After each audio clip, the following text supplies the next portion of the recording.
Nursing chronicles YouTube channel. आज की इस वीडियो में हम अपकमिंग नर्सिंग ऑफिसर एग्जाम के लिए गोल्डन के पॉइंट्स को देखेंगे। आज की सीरीज का सबसे फर्स्ट की पॉइंट है हमारा द स्टर्नम और breast bone is a long flat bone located in the central part of the chest. जो हमारा स्टर्नम होता है उसे हम ब्रेस्ट बोन भी कहते हैं। यह एक लॉन्ग फ्लैट बोन का एग्जाम्पल है और यह जो होता है हमारी बॉडी के central part of the chest में लोकेटेड होता है। नेक्स्ट पॉइंट है हमारा एक common type of NG tube is 125 centimetre in length. अगर हम नेसोगैस्ट्रिक ट्यूब की टोटल लेंथ की बात करते हैं तो वो होती है हमारी 125 सेंटीमीटर।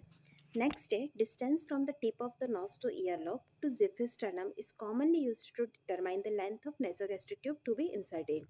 जब भी हम किसी पेशेंट के अंदर नेसोगैस्ट्रिक ट्यूब जिसे कि एनजी ट्यूब बोलते हैं हम उसे इंसर्ट करना है तो उसके लिए हमें डिस्टेंस को मेज़र करना होता है। इस डिस्टेंस को आप कैसे मेज़र करेंगे? इसे मेज़र करना है आपको टिप ऑफ द नोज से लेकर ईयर लोब तक और ईयर लोब से लेकर ज़िफिस्टर्नम तक। ये होता है उसका प्रोसीजर ट्यूब को मेज़र करने का। नेक्स्ट है insertion of an NGT is typically a clean procedure not sterile. जब भी हम नेसोगैस्ट्रिक ट्यूब को इंसर्ट कर रहे हैं तो ये हमारा एक स्टेराइल प्रोसीजर नहीं है, यह हमारी क्लीन टेक्निक होती है। नेक्स्ट पॉइंट है हमारा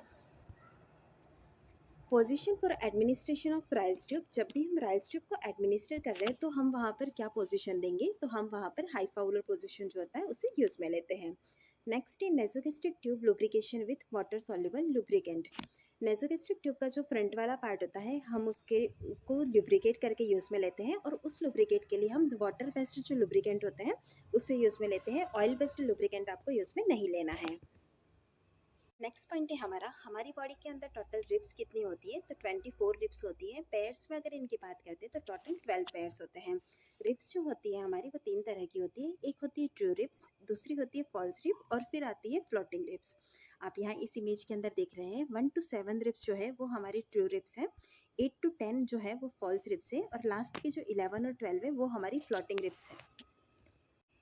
नेक्स्ट पॉइंट है हमारा amniotic fluid is a clear slightly yellowish liquid that surround the foetus in the womb. Womb के अंदर जब फिटस होता है तो वो एक सराउंडेड होता है एमनियोटिक फ्लूइड से। इस एमनियोटिक फ्लूइड का जो कलर होता है वो होता है क्लियर और स्लाइटली येलोइश लिक्विड होता है। नेक्स्ट आता है हमारा amniotic fluid index. Amniotic fluid index जिसे शॉर्ट पे आप एएफआई कहते हैं। एएफआई का जो नॉर्मल रेंज होता है वो होता है आपका 5 सेंटीमीटर से लेकर 25 सेंटीमीटर के बीच में। अगर यह एएफआई का वैल्यू आपका लेस देन 5 सेंटीमीटर है तो वो इंडिकेट कर रहा है कि यहाँ पर ओलिगोहाइड्रोमनियस का कंडीशन है। अगर यह एएफआई वैल्यू आपका 25 सेंटीमीटर से ज़्यादा है तो यह इंडिकेट करता है कि यहाँ पर पॉलीहाइड्रोमनियस का कंडीशन है। इसलिए एएफआई हमेशा नॉर्मल 5 to 25 सेंटीमीटर के बीच में होना चाहिए। नेक्स्ट पॉइंट है हमारा amniotic fluid is present within the amniosac. Amniotic sac जो होता है उसके अंदर एमनियोटिक फ्लूइड प्रेजेंट होता है। नेक्स्ट पॉइंट है हमारा पॉलीहाइड्रोमनियस। पॉलीहाइड्रोमनियस के अंदर एमनियोटिक फ्लूइड जो होता है हमारी बॉडी के अंदर 2000 ml से ज़्यादा होता है। नेक्स्ट है ओलिगोहाइड्रोमनियस। ओलिगोहाइड्रोमनियस के अंदर एमनियोटिक फ्लूइड का जो वॉल्यूम होता है वो होता है less than 200 ml। Next point आता है हमारा हमें यहाँ पर टेबल के अंदर दिया गया है, एक तो है हमारा गैस्टेशन और दूसरा है major contributor of amniotic fluid. अब हम देखेंगे जो अर्ली वीक्स होते हैं वहाँ पर हमारा एमनियोटिक फ्लूइड का जो मेजर कंट्रीब्यूटर होता है वो होता है मैटरनल प्लाज्मा से। लेकिन जब सेकेंड ट्राइमेस्टर आता है तो वहाँ पर फिटल स्किन जो होता है वो मेजर कंट्रीब्यूटर होता है एमनियोटिक फ्लूइड का और बियॉन्ड 20 वीक्स जो होता है वो फिटल यूरिन जो होता है वो इसका मेजर कंट्रीब्यूटर होता है। नेक्स्ट पॉइंट है हमारा amniotic fluid pH typically ranges between 7 to 7.5। अगर आपसे पूछा जाए कि एमनियोटिक फ्लूइड का पीएच कितना होता है तो यह हमारा वरी करता है 7 से 7.5 के बीच में। नेक्स्ट है एमनियोटोमी। एमनियोटोमी का मतलब है कि अगर हम उस एमनियोटिक सेक को आर्टिफिशियली रप्चर करते हैं तो वो प्रोसीजर हमारा एमनियोटोमी कहलाता है। नेक्स्ट पॉइंट है हमारा amniosynthesis. Amniosynthesis is perform during pregnancy to obtain a sample of amniotic fluid from the amniotic sac surrounding the foetus. हमने देखा ही है एमनियोटिक सेक के अंदर एमनियोटिक फ्लूइड प्रेजेंट होता है। यह जो फ्लूइड होता है अगर हमें उसको सैंपल के लिए कलेक्ट करना है तो उसके लिए एक प्रोसीजर किया जाता है जो कि कहलाता है एमनियोसिंथेसिस। नेक्स्ट है amniotic fluid colour. Amniotic fluid का कलर अलग अलग हो सकता है, डिफरेंट कंडीशन को इंडिकेट करता है। यह नॉर्मल कलर जो होता है यह colourless with slight to moderate turbidity वाला होता है। अगर हमें ग्रीन कलर का देखने को मिल रहा है मतलब यह इंडिकेट कर रहा है कि मेकोनियम स्टैंड है। नेक्स्ट अगर गोल्डन कलर है तो RH इनकॉम्पेटिबिलिटी को इंडिकेट करता है। ग्रीनिश येलो कलर हमको देखने को मिलता है पोस्ट मैच्योरिटी वाले केसेस के अंदर। अगर डार्क कलर है तो यह इंडिकेट करता है कि यहाँ पर कंसील्ड एक्सीडेंटल हेमरेज है। इसी के साथ ही बात करते हैं डार्क ब्राउन कलर जो होता है वो हमें देखने को मिलता है IUD यानी कि इंट्रायूटेराइन डेथ के अंदर। नेक्स्ट पॉइंट पे हम देखेंगे एमनियोटिक फ्लूइड जो होता है उसका वॉल्यूम 12 वीक पर यह होता है 50 ml का। नेक्स्ट 20 वीक पर 400 ml होता है। 36 से 38 वीक के बीच में 1 लीटर तक एमनियोटिक फ्लूइड देखने को मिलता है। नेक्स्ट आता है composition of amniotic fluid. Amniotic fluid का जो कंपोजिशन होता है उसके अंदर 98 से 99% जो होता है वो वाटर का होता है। 1 to 2% जो होता है वो सॉलिड का होता है। सॉलिड में से आपको ऑर्गेनिक या फिर इनऑर्गेनिक दोनों ही देखने को मिल सकते हैं।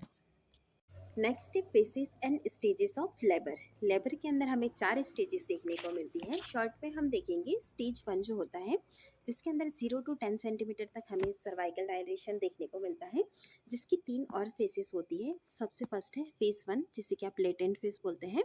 लेटेंट फेस के अंदर डायलेशन जो होता है वो 0 से 3 सेंटीमीटर तक होता है। फेस 2 जो होती है इसे हम एक्टिव फेस बोलते हैं। एक्टिव फेस के अंदर हमें सर्वाइकल डायलेशन देखने को मिलेगा 4 to 7 सेंटीमीटर। थर्ड आती है हमारी फेस 3 जिसको कि हम ट्रांजिशनल फेस बोलते हैं। इसके अंदर डायलेशन जो होता है वो 8 से 10 सेंटीमीटर तक होता है। और स्टेज 1 जो होती है उसे हम सर्वाइकल स्टेज भी कहते हैं। नेक्स्ट स्टेज आ जाती है हमारी स्टेज 2। स्टेज 2 के अंदर क्या होता है, यह जो स्टेज होती है फ्रॉम कंप्लीट डायलेशन से लेकर effacement to delivery of the baby तक होती है। यानी कि डायलेशन और इफेसमेंट से लेकर बेबी जब डिलीवर हो जाता है वो हमारा स्टेज 2 के अंदर कंसिडर होता है। इसके बाद आती है हमारी स्टेज 3। स्टेज 3 के अंदर from delivery of the baby से लेकर डिलीवरी ऑफ द प्लेसेंटा, यह जो होता है हमारा स्टेज 3 के अंदर आता है। स्टेज 4 जो होता है उसके अंदर the first 4 over after delivery जो होता है उसे कंसिडर किया जाता है। नेक्स्ट पॉइंट है हमारा humans have multiple body cavities include. Human body के अंदर बहुत सारी बॉडी कैविटीज होती है। मेनली ये जो होती है वो 2 टाइप में डिवाइड होती है। एक होती है डॉर्सल बॉडी कैविटी और दूसरी वेंट्रल बॉडी कैविटी। इसे हम देखेंगे। फर्स्ट है क्रैनियल कैविटी और वर्टिब्रल कैविटी। यह दोनों जो होती है वो हमारे डॉर्सल कैविटी के अंदर आती है। थर्ड है हमारा थोरेसिक कैविटी, एब्डोमिनल कैविटी और पेल्विक कैविटी। यह तीनों ही हमारा आता है वर्टिब्रल बॉडी कैविटी के अंदर। इसके बाद बात करते हैं the largest body cavity in human is the abdominal cavity. हमारी जो एब्डोमिनल कैविटी होती है यह हमारी बॉडी की लार्जेस्ट बॉडी कैविटी होती है। अब हम बात करेंगे normal skull of the newborn. Newborn की जो होती है दोनों फ्रंटल बोन के बीच में आप यहाँ पर एक सुचर को देख रहे हैं जिसे कि हम मेटोपिक सुचर बोलते हैं। नेक्स्ट आता है हमारा सेजाइटल सुचर जिसे कि आप दोनों ही पैराइटल बोन के बीच में देख रहे हैं। यह जो है यह दोनों हमारी पैराइटल बोन है, इसके बीच में जो सुचर है यह है हमारा सेजाइटल सुचर। नेक्स्ट आता है फ्रंटल और पेराइटल के बीच में आता है हमारा कोरोनल सुचर। इसके बाद पेराइटल और ऑक्सीपिटल बॉन के बीच में आता है हमारा लैम्ब्डोइडल सुचर। साथ ही आप यहाँ पर देख रहे होंगे 2 फोंटानेल्स, एक तो है हमारा एंटीरियर फोंटानेल और दूसरा है पोस्टीरियर फोंटानेल। नेक्स्ट पॉइंट है हमारा Ryle's tube contraindicated in severe midface trauma, recent nasal surgery and oesophageal varices. जब भी हमें राइल्स ट्यूब इंसर्ट करनी होती है तो कुछ केसेस के अंदर यह कॉन्ट्राइंडिकेशन के अंदर आता है, जैसे कि अगर सीवियर मिड फेस के अंदर ट्रॉमा है या फिर रिसेंटली कोई नेजल सर्जरी हुई है तो भी आप राइल्स ट्यूब नहीं इंसर्ट करेंगे, या फिर इसोफेजियल वेरिसेस वाला कंडीशन है तो वहाँ पर भी आपको राइल्स ट्यूब नहीं इंसर्ट करना है। नेक्स्ट पॉइंट आता है हमारा gastric lavage. Gastric lavage are also commonly called stomach pumping और गैस्ट्रिक इरिगेशन। गैस्ट्रिक लवाज जो होता है उसके 2 दूसरे नाम है, एक होता है गैस्ट्रिक इरिगेशन या फिर स्टमक पंपिंग। इसके अंदर क्या होता है कि यह एक प्रोसेस है जिसके अंदर कि हम स्टमक के अंदर एक ट्यूब को इंसर्ट करके स्टमक के अंदर जो भी कंटेंट है उसे क्लीन आउट करते हैं, तो वो हमारा कहलाता है गैस्ट्रिक लवाज।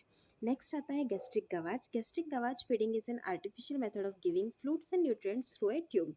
लवाज के अंदर आप स्टमक वॉश करते हैं, गवाज के अंदर हम जो है ट्यूब के साथ में ही उनको फ्लूइड और न्यूट्रिएंट प्रोवाइड करते हैं।